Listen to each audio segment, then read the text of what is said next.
Welcome, everyone. So today, we're going to dive into something really foundational, how the early church navigated its world. It's easy for us to forget, but they were a tiny, often persecuted minority, and they had to figure out how to stand for their faith in a world that was just buzzing with competing philosophies and religions. It was a real battle for hearts and minds, a challenge that, as you prepare for ministry, you're going to find feels very, very familiar. So here's our game plan. We're going to trace their journey together.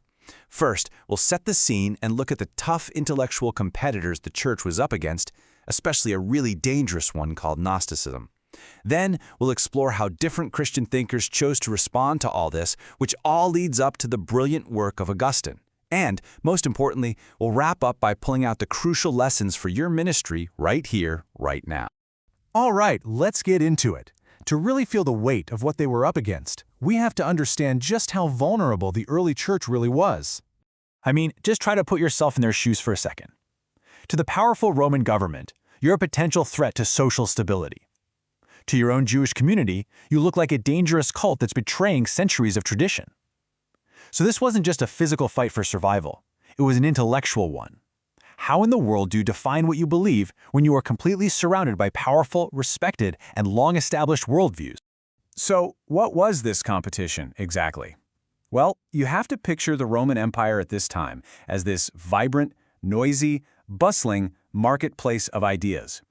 It was a place where all sorts of philosophies and religions were competing for people's attention and loyalty. And the options out there were just staggering. You had these exotic mystery religions promising you a personal escape from fate through these secret, highly emotional rituals. On the street corners, you had popular philosophers selling their ideas almost like ancient life coaches, telling you how to live a good life. And for the highly educated, the elite, you had these incredibly sophisticated systems like Platonism. So see, Christianity wasn't stepping into an empty room. It was walking right into a packed, very loud arena.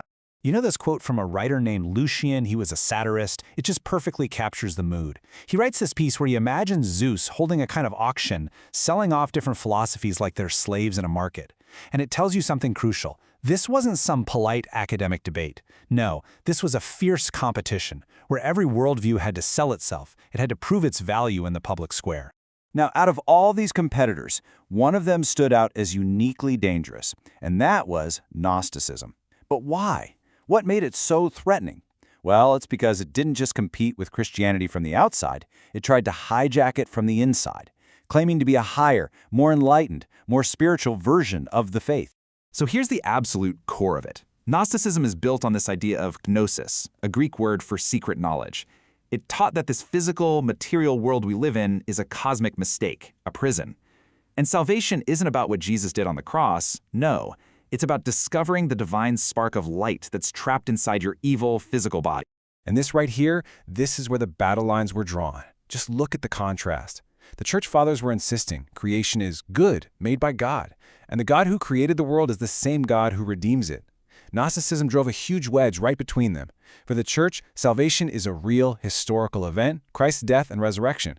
For the Gnostics, it's a private, intellectual moment of enlightenment. This wasn't some minor disagreement over details. This was a clash between two totally, fundamentally different gospels. Okay, so faced with Gnosticism and this whole world of Greek philosophy, Christian leaders had a huge question to answer. How should we, the church, engage with the intellectual culture of our day? And let me tell you, their answers were all over the map. At one far end of the spectrum, you've got a guy named Tertullian. And for him, philosophy, which he called Athens, was the mother of all heresy, period. He saw zero common ground with the church, Jerusalem. For Tertullian, faith was all you needed. Philosophy was just a dangerous and foolish distraction. And this table just lays out the options so clearly. You have Tertullian's total rejection on one side, but then you have bridge builders like Justin Martyr. He actually argued that Christianity was the true philosophy, and that the divine logos, the word or reason of God, had been at work in great thinkers like Plato, sort of preparing the way for Christ.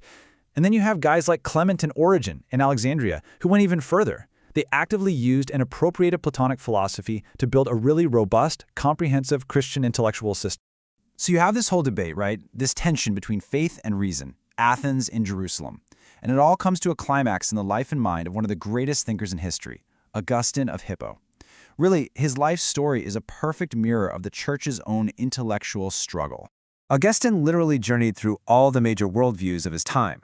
First, he was a Manichae, which is a kind of Gnosticism, because its dualism, this idea of a good God versus an evil God, seemed to explain the evil he saw in the world and felt inside himself. But that didn't satisfy him, and he fell into total skepticism. Then, he discovered Neoplatonism, and it opened his mind to a spiritual reality and gave him a way to understand evil, not as a thing, but as a lack of good. But even Platonism could only take him so far. It gave him a vision of the truth, but it gave him no power to actually get there. And that power, he found it only in Christ. This is Augustine's great conclusion. This is where he lands. He realizes that philosophy, especially Platonism, was an incredibly valuable tool. It could point the mind in the right direction, toward God. But it was only a signpost.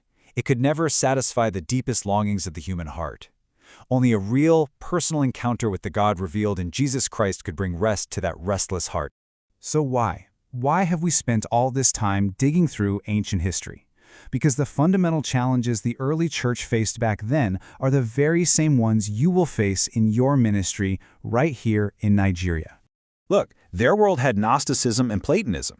Our world has secular materialism, it has postmodernism, and it has subtle heresies like certain forms of the prosperity gospel that can really twist the heart of the faith.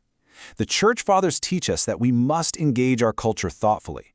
We have to define our core beliefs with absolute precision, and we have to learn to use the intellectual tools of our time without being captured by them.